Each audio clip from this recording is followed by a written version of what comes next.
Hello students, Isha learning সেন্টারে তোমাদের সবাইকে স্বাগত।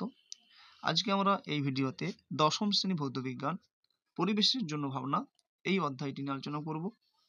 তাই তোমরা ভিডিওটি মনোযোগ সহকারে দেখে নাও এবং চ্যানেলটিতে নতুন হলে অবশ্যই চ্যানেলটিকে সাবস্ক্রাইব করে নাও ও পাশে থাকা বেল আইকনটিকে প্রেস করে অল নোটিফিকেশন সিলেক্ট করে নাও, যাতে পরবর্তী ভিডিও নোটিফিকেশন খুব সহজে পেয়ে যেতে পারো। তো শুরু করা যাক আজকের ভিডিও। তো প্রথম প্রশ্ন কি বলেছে দেখে নাও, যে কয়েকটি গ্রিনহাউস গ্যাসের নাম লেখো। তো কয়েকটি গ্রিনহাউস গ্যাস হলো carbon dioxide CO2, methane CH4, nitrous oxide, nitrogen dioxide CFC অর্থাৎ ক্লোরোফ্লোরোকার্বন, জলীয় বাষ্প প্রভৃতি। মনে রাখবে যে অক্সিজেন ও নাইট্রোজেন কিন্তু গ্রিনহাউস গ্যাস নয়। এই ব্যতিক্রম প্রশ্নটা কিন্তু দিয়ে দিতে পারে। অতএব তোমরা মনে রাখবে যে অক্সিজেন ও নাইট্রোজেন গ্রিনহাউস গ্যাস নয়। যদিও নাইট্রোজেন বায়ুমণ্ডলের সব থেকে বেশি পরিমাণে রয়েছে, তাহলেও নাইট্রোজেন কিন্তু একটি গ্রিনহাউস গ্যাস নয়। পরের প্রশ্ন, বায়ুমণ্ডলে কোন গ্যাসের পরিমাণ সবচেয়ে বেশি? বায়ুমণ্ডলে নাইট্রোজেনের পরিমাণ সবচেয়ে বেশি, 78.09%। পরের প্রশ্ন, বায়ুমণ্ডলে অক্সিজেন ও কার্বন ডাইঅক্সাইডের শতকরা পরিমাণ কত? বায়ুমণ্ডলে অক্সিজেন রয়েছে 20.95% এবং কার্বন ডাইঅক্সাইড রয়েছে 0.03%।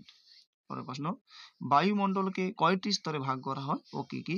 বায়ুমণ্ডলকে 6টি স্তরে ভাগ করা হয়। সেগুলো যথাক্রমে troposphere, stratosphere, mesosphere, thermosphere, exosphere ও ম্যাগনেটোস্ফিয়ার। সেই সঙ্গে তোমরা উচ্চতাগুলো মনে রাখবে যে ট্রপোস্ফিয়ার 16 থেকে 18 কিলোমিটার উচ্চতা পর্যন্ত বিস্তৃত, স্ট্র্যাটোস্ফিয়ার 20 থেকে 25 কিলোমিটার, মেসোস্ফিয়ার 25 থেকে 80 কিলোমিটার, থার্মোস্ফিয়ার 80 থেকে 500 কিলোমিটার, এক্সোস্ফিয়ার 500 থেকে 700 কিলোমিটার এবং ম্যাগনেটোস্ফিয়ার 700 থেকে 16,000 কিলোমিটার। তো তোমরা বায়ুমণ্ডলের স্তরগুলোর নাম এবং কত কিলোমিটার উচ্চতা পর্যন্ত বিস্তৃত হয় এটা তোমরা খুব ভালো করে রাখবে। পরের প্রশ্ন, বায়ুমণ্ডলের কোন স্তরকে ক্ষুদ্রমণ্ডল বলা হয়? বায়ুমণ্ডলের ট্রপোস্ফিয়ারকে ক্ষুদ্রমণ্ডল বলা হয়। পরের প্রশ্ন, বায়ুমণ্ডলের কোন স্তরে ঝড় বৃষ্টি লক্ষ্য করা যায়? বায়ুমণ্ডলের ট্রপোস্ফিয়ারে ঝড় বৃষ্টি লক্ষ্য করা যায়। পরের প্রশ্ন, ট্রপোপোজ কাকে বলে? ট্রপোস্ফিয়ারের উপরের দিকের স্থির উচ্চতার অঞ্চলকে ট্রপোপোজ বলে। পরের প্রশ্ন, স্ট্র্যাটোস্ফিয়ারের অপর নাম কি বা স্ট্র্যাটোস্ফিয়ার অপর কি নামে পরিচিত?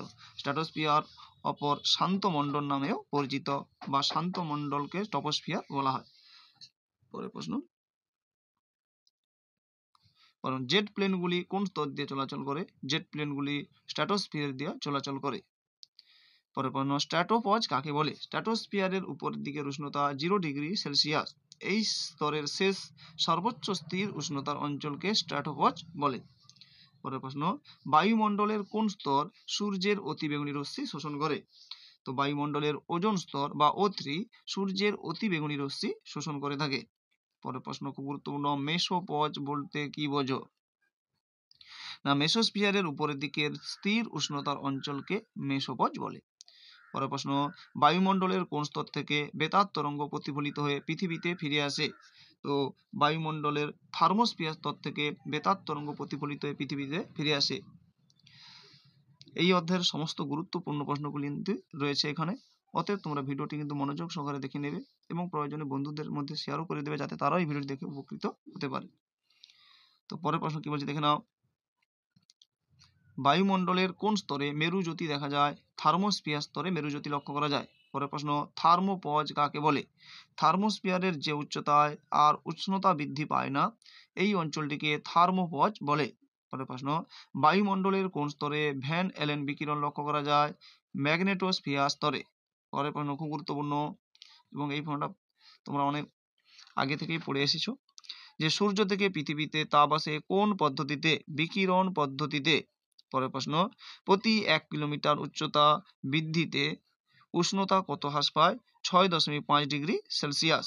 পরের প্রশ্ন, ওজোন স্তর ক্ষয়কারী কয়েকটি গ্যাসের নাম লেখো। তো ওজোন স্তর ক্ষয়কারী হলো CFC বা ক্লোরোফ্লোরোকার্বন, নাইট্রোজেনের অক্সাইড সমূহ NO, NO2, NO2O3 অর্থাৎ ডাইনাইট্রোজেন ট্রাইঅক্সাইড, হ্যালন 1211, 1301 প্রভৃতি। পরের প্রশ্ন, হ্যালন কি? না, ব্রোমিন সমন্বিত এক ধরনের যৌগ হলো হ্যালন।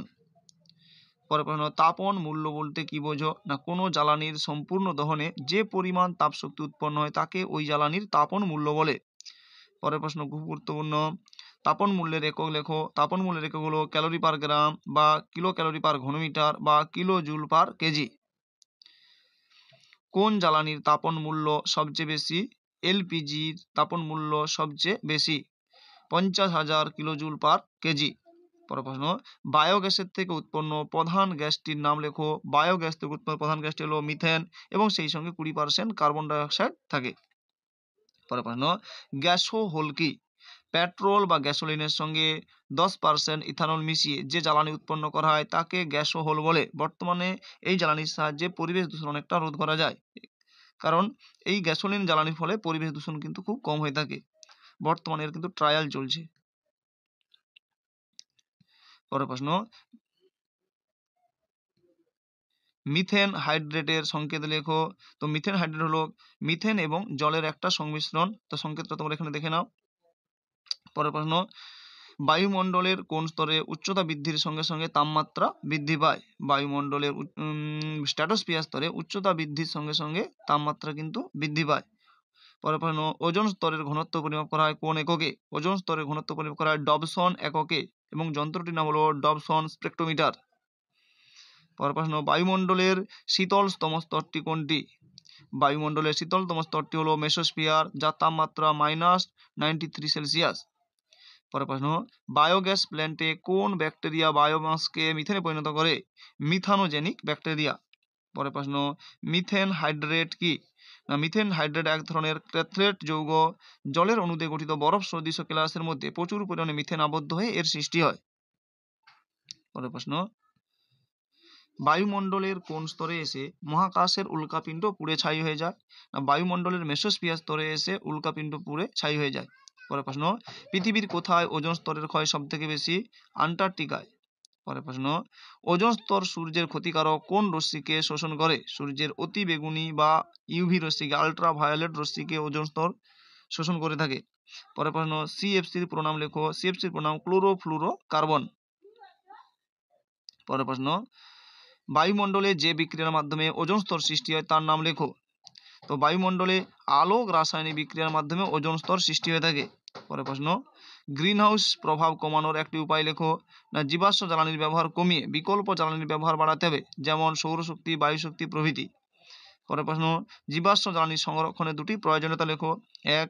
জীবাশ্ম জ্বালানি কম ব্যবহার করলে বাতাসে গ্রিনহাউস গ্যাসের পরিমাণ কমবে এবং এর ফলে বিশ্ব উষ্ণায়ন কমবে। 2.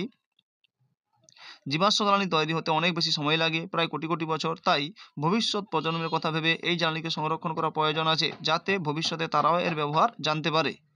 পরের প্রশ্ন, স্বাস্থ্য ও পরিবেশের উপর ওজোন স্তর ধ্বংসের ক্ষতিকারক প্রভাব লেখো।